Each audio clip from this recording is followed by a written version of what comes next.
So climax দেখার জন্য অপেক্ষা করুন। তুফান যা হতে চেয়েছিল তাই হয়েছে।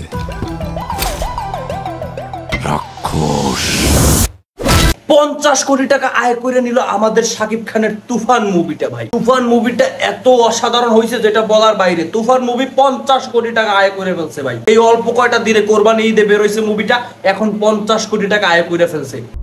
এই তুই কি ডারে? সিনেমাটার বাজেট ছিল 10 কোটি টাকা। ডাইরেক্টর আছে শাকিব খান, মিমি চক্রবর্তী, নাবিলা, ডিরেক্টর করছে আমাদের রায়হান রাফি। যে মুভিটা ছিল 10 কোটি টাকা বাজেটের, সেই মুভিটা 50 কোটি টাকার উপরে আয় করে ফেলছে। এই ধরনের কথা বলতেছে কিছু দর্শকেরা শাকিব খানের। সো মুভিটার ট্রেইলার টিজার সবকিছু সেই হয়েছে, মুভিটাও সেই হয়েছে। ক্লাইম্যাক্স নিয়ে আজকে কথা বলবো। সো ক্লাইম্যাক্স দেখার জন্য অপেক্ষা করুন।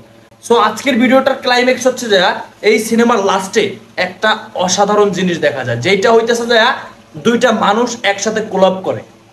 সেই দুইটা মানুষ ছিল একসময় শত্রু, তারা কোলাপ করে তারা সিনেমাটার একটা নতুন পার্ট তৈরি করে। যে পার্টটা দেখার অপেক্ষায় আমরা দর্শকরা বইসা আছি। রায়হান রাফি ভাই তুমি কি বানাইলা, পুরা আগুন ধরাই দিলা। সো আজকের ভিডিওটার ভিতরে মোরাল অফ দ্য স্টোরি হচ্ছে যে শাকিব খান আর আমাদের যে পুলিশ থাকে, আমাদের যে সিআইডি থাকে, যার নাম হচ্ছে যা চঞ্চল চৌধুরী, তারা দুইজন লাস্টে কোলাপ করে। সবাই জানে তুফানে তুফান মারা যায়, বাট তুফানে তুফান মারা যায় না। তুফানে তুফান বাইচা থাকে, লাস্টে ক্লাইম্যাক্স দেখানো হয়। সিনেমার লাস্টে এই একটা ক্লাইম্যাক্স দেখায় দ্বিতীয় পার্টের লোকটা আমাদের সামনে দিয়ে গেছে। সো ভিডিওটা কেমন লাগছে আপনাদের কাছে? যদি ভালো লাগে তাহলে please like, follow, share, subscribe সব করে দেন।